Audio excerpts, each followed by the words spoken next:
This Johor Football Club ni, JDT Football Club ni is sangat unik. Sampai saya terima message daripada Cristiano Ronaldo. Cakap kalau Al-Nassr ada Asia Tour. Dia cakap kalau main dekat Malaysia, dia tak nak main tempat lain, dia nak main kat Johor je.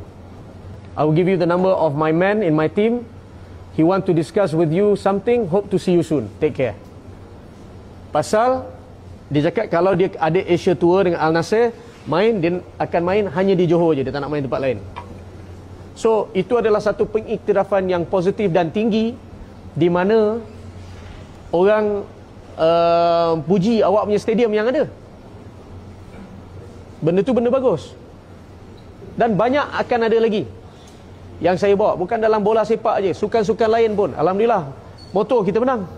Jadi pro boxer, jadi champion. Futsal Johor tak pernah ada futsal. Tahun pertama tak ada apa-apa, tahun kedua jadi champion.